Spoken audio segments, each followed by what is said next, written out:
Welcome back to another segment. My name is Andrew Mossman, and today we are going to be looking at two parables found in the Revelation, a secret time prophecy, the 6,000-year time prophecy, and also the true midnight cry.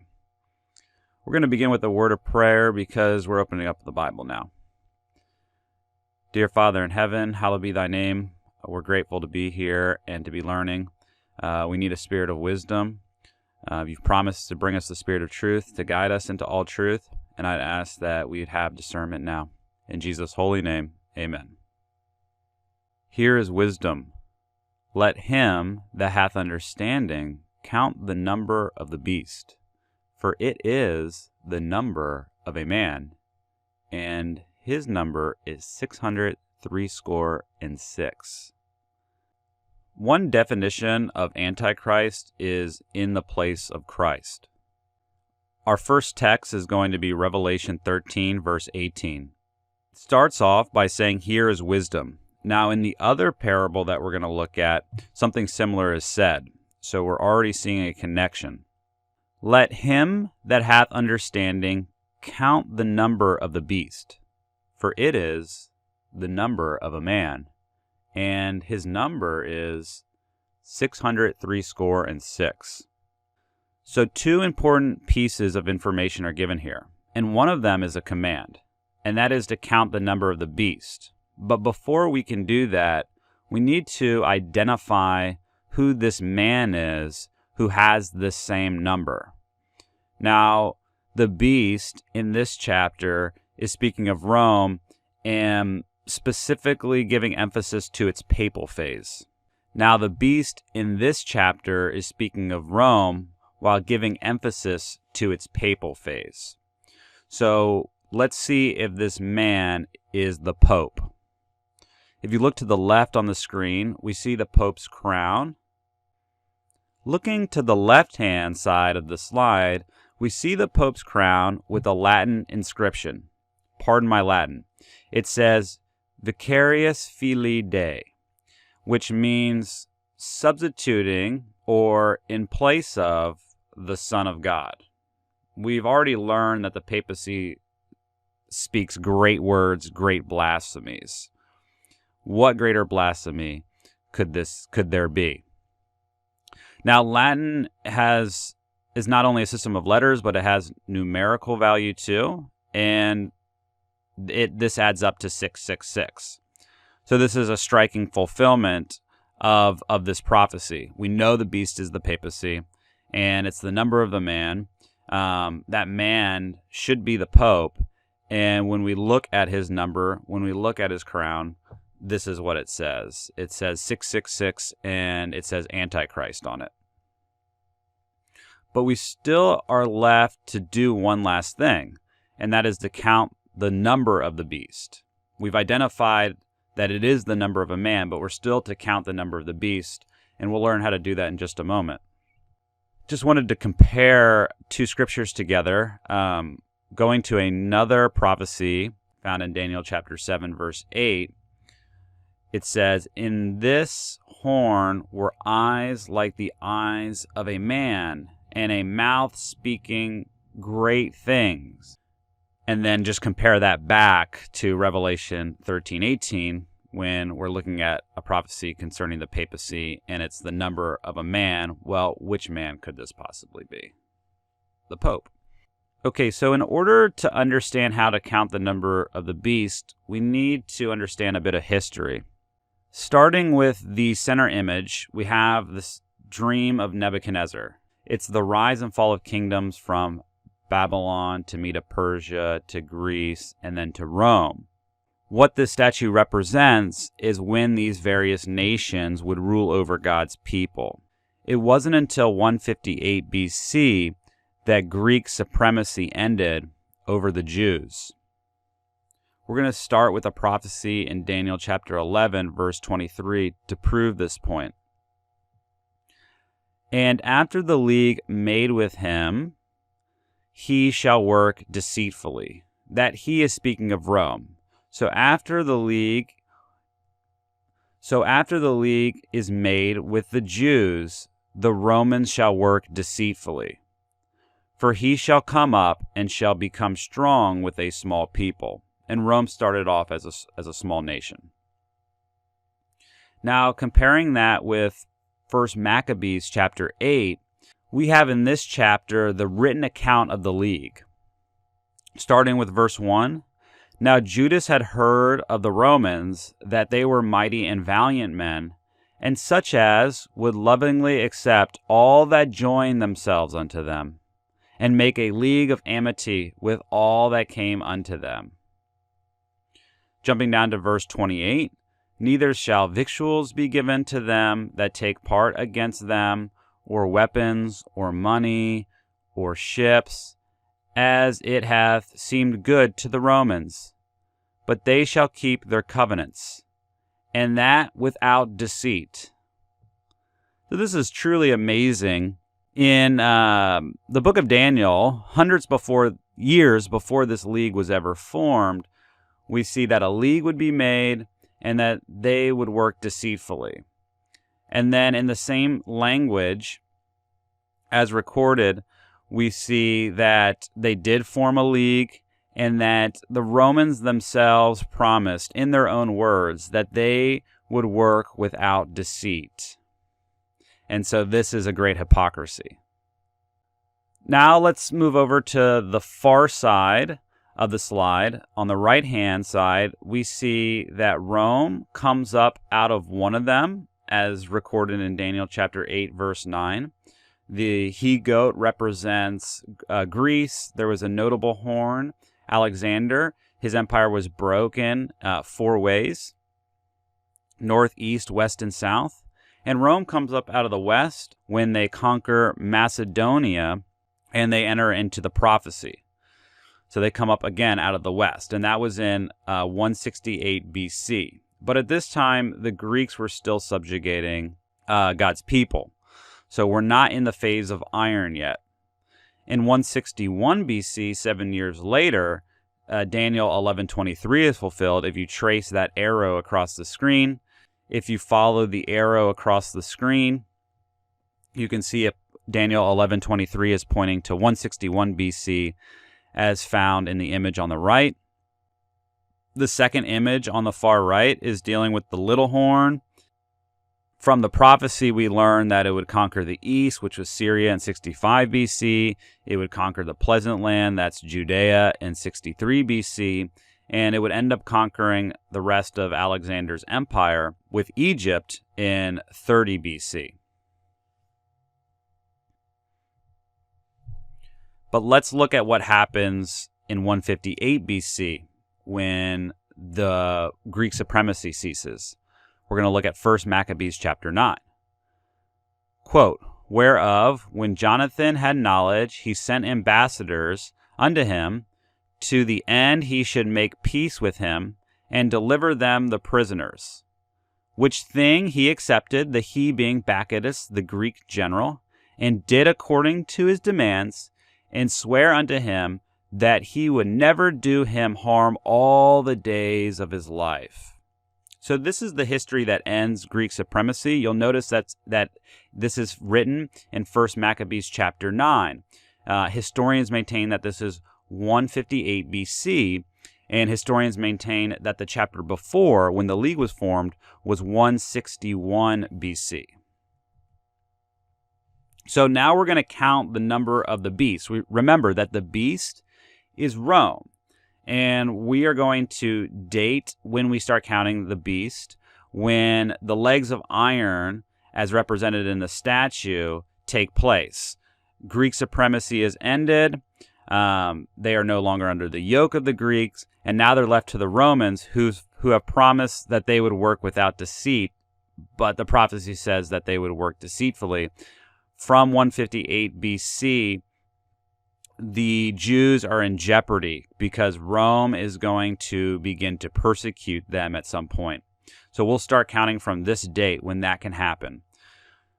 If you go 666 years into the future, it takes you to the taking away of the first phase of Rome.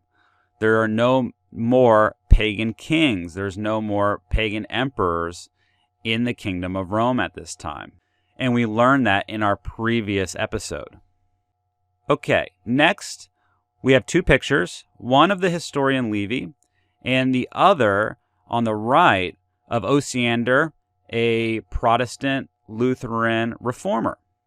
Now, Livy and Tacitus named the first forms of Roman government kings, consuls, dictators, and decemvirs. Interestingly, this Lutheran reformer, Osiander, establishes the 7 heads of Rome as kings, consuls, decemvirs, dictators, triumvirs, emperors, and popes. Let's look at our other parable found in the Revelation. Revelation 9. And here is the mind which hath wisdom. Same formula as we saw in the other parable. The 7 heads are 7 mountains on which the woman sitteth. Now, in Bible prophecy, mountains represent kingdoms, heads represent dominions. Now, in Bible prophecy, heads represent dominions and kingdoms, and mountains represent the same thing. They're interchangeable. And a woman represents an apostate church. So we have some sort of ecclesiastical power ruling over Rome. If you look on the right-hand side of the slide, we see that all of these various chapters in Revelation, 17 being the first one with the dragon, that was Revelation 12, and then we have Revelation 13. All these beasts here that you see represent the Roman kingdom, and it's the 7 heads. That's a strong indicator that that's who this is. With the dragon in Revelation 12, the second picture, emphasis is being given to the pagan phase. That's why it's represented as a dragon. But the emphasis in the other 2 pictures is to the papacy.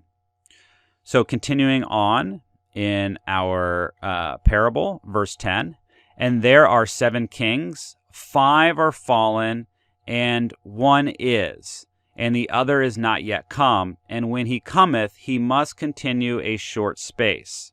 Now, these kings are various phases of Roman government, and 5 are fallen in John's day, and 1 is ruling, and the other is yet to come, and that was the one that was future, that was the papacy.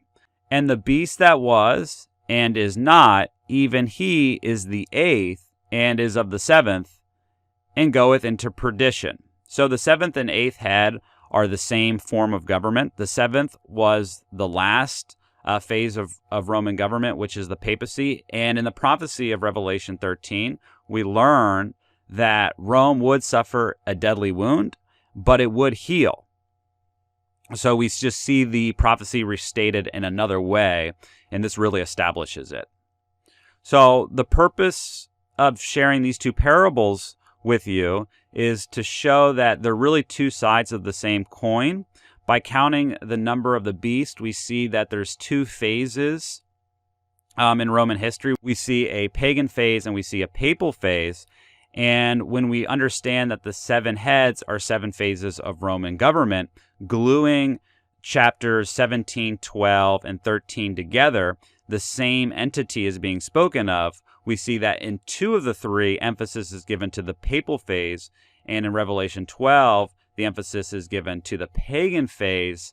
So in conclusion, we learn that all of these beasts, all of these figures are symbolic of Rome, and that's the important thing that God wants us to take away. Now we're going to move on to this secret time prophecy. We're going to read a commentary in Revelation chapter 10, verse 6. Keep in mind that the Old Testament prophets greatly desired to look into the things that we are studying. Quote, "This time, when the angel declares with a solemn oath, is not the end of this world's history, neither of probationary time, but of prophetic time, which should precede the advent of our Lord." So just to jog your memory a little bit, this is speaking of Revelation chapter 10, and the little book is finally unsealed at this point. So we are in post 1798, and this angel is none less than the personage of Jesus Christ. And he's going to give us the interpretation. He's going to share the contents of the little book. And he tells us that time should be no longer. But this can't be talking about world history, because at the end of the chapter, after this message has gone to every nation, kindred, tongue, and people, the injunction is given to prophesy again. So it must be the end of the prophetic periods, which would terminate slightly before the coming of the Lord. Continuing in the quote, that is, the people will not have another message upon definite time. After this period of time, reaching from 1842 to 1844, there can be no definite tracing of prophetic time. The longest reckoning reaches to the autumn of 1844. We learn that the longest reckoning reaches to the autumn of 1844. But also we see that there was definite tracing down to the year 1842. There's prophetic time reaching from 1842 to 1844. The longest reckoning goes to 1844, but what is ending in 1842? 1842 would not have been mentioned unless there was a prophetic period that ended there, and the Adventists were preaching that there was a prophetic period that ended there. Now, we aren't going to look deeply into this prophetic period, but I just wanted to spark your interest. There is another prophetic period besides the 666 years, besides the counting of the number of the beast, that begins in 158 BC, and this is known as the 2,000 years of Hosea.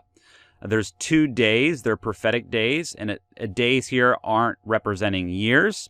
And the reason that we know this is because in Luke chapter 13, Christ is speaking of the same thing. These 2 days couldn't be literal days. We can't apply day for a year principle. It doesn't work. It's definitely not an indefinite amount of time. So we're only left with one other interpretation as given in the Bible, and that is a day represents 1,000 years. And from 2,000 years from 158 BC, it takes you to 1842. And then there's a third day, which the Millerites thought would begin in 1843. And that third day is the millennium. Moving on to our next point, I really believe you'll like learning about this in particular. This is the 6,000 years prophecy. Starting with a quote from the great historian Gibbon. Gibbon, in his Decline and Fall of the Roman Empire, speaking of the faith and character of the primitive Christians, says, quote, the ancient and popular doctrine of the millennium was intimately connected with the second coming of Christ. So this is an ancient doctrine, it's a popular doctrine, this is an apostolic doctrine. And it's intimately connected with the second coming of Christ, so it has great import. Continuing in the quote, as the works of creation had been finished in 6 days, their duration in a present state, according to a tradition which was attributed to the prophet Elijah, was fixed at 6,000 years. So the 6 days of creation are shadows. They're typical of how long Earth's history would be approximately. And then in Revelation, we learn about 1,000 years where the earth would be at rest. And in the 7th day of creation, where God sanctifies the Sabbath, we see that the 4th commandment is a shadow of this great millennium. On the left-hand side of the screen, we have a pretty impressive list of great men, and these are men that believed in the 6,000 years. We're going to read 2 quotes now, and from these 2 quotes, we're going to be able to conclude that this doctrine of the 6,000 years was of great significance to the Adventists. Starting with Josiah Litch. It appears to me that this argument in favor of the nearness of the great Sabbath will have its influence where no other will. For there are few persons who believe the Bible who will attempt to put the millennium beyond the 6,000 year of the world. I invite the most rigid criticism on the above outline. He was asking people to take a look at his chronology. Can you find any fault with it?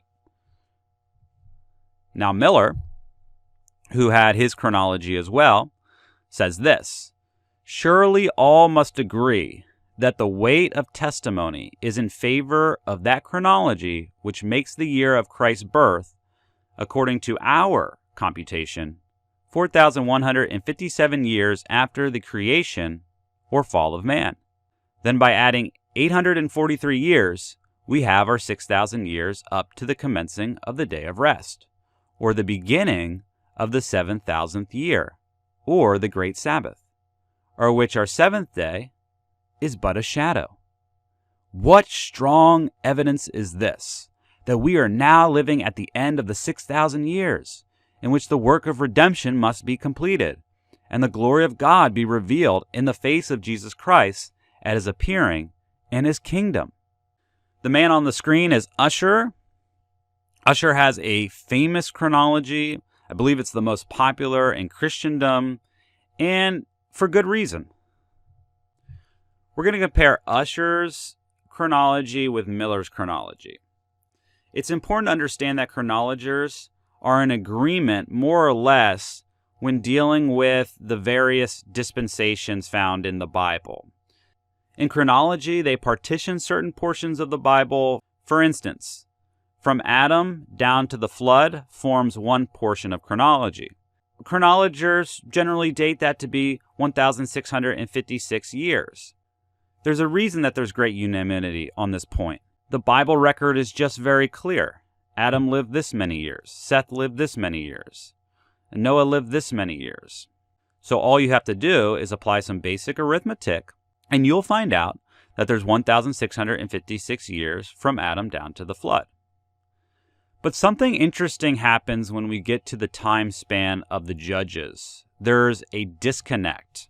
All doctrinal discrepancies can be distilled down to one issue, and that's how readest thou?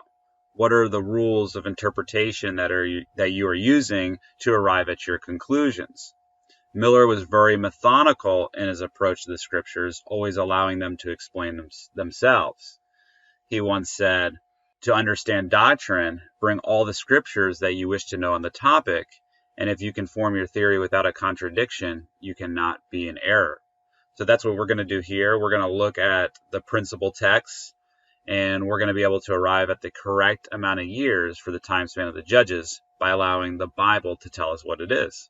Our foundational text is going to be Acts chapter 13, verse 20, quote, and after that he gave unto them judges about the space of 450 years until Samuel the prophet.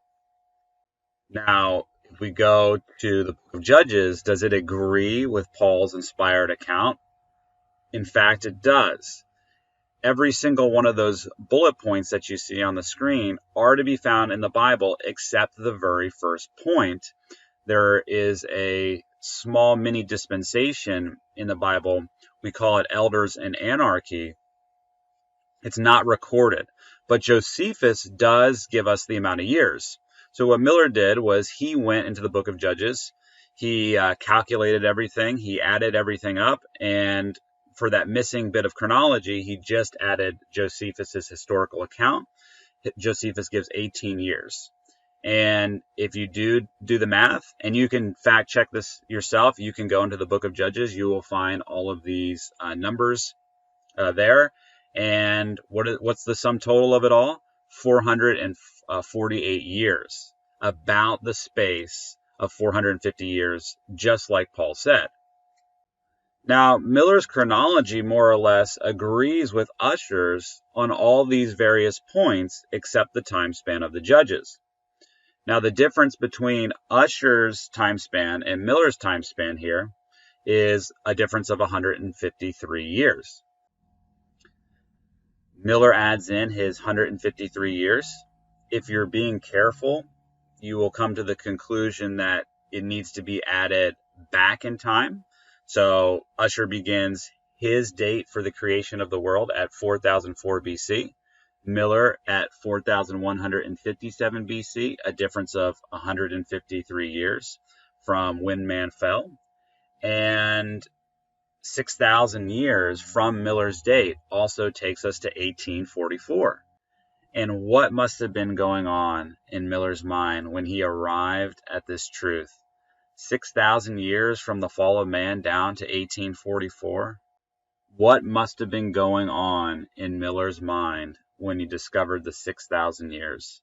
From the fall of man, 6,000 years from that point takes us to what Miller thought was the spring of 1844. After having so much evidence for that date, the scattering dispensation would be ending, and God's people would be regathered at this time. The cleansing of the temple would be happening. Daniel would be standing in his lot to give his testimony. So here's a slide that shows you multiple prophetic periods harmoniously terminating at the same time. Here's another slide that also shows you the other great waymark, the time of the end, 1798. We have multiple prophetic periods terminating there. Now, there's one prophetic period that we're not going to touch on in these presentations, but if you go to the book of Ezekiel, there's a 7th-month period. It's 210 actual years. It's 7 prophetic months, which gives us 210 actual years. And that also terminated in 1798. So we have two great waymarks here, the time of the end in 1798 and the passing of time in 1844. This concludes this segment of our presentation. I hope it was a blessing. In our next episode, we are going to be getting into the true midnight cry as given by Samuel Sheffield Snow. The parable of the 10 virgins is a prophecy about events that would take place at the end of the world, and Mr. Snow finds himself in the prophecy.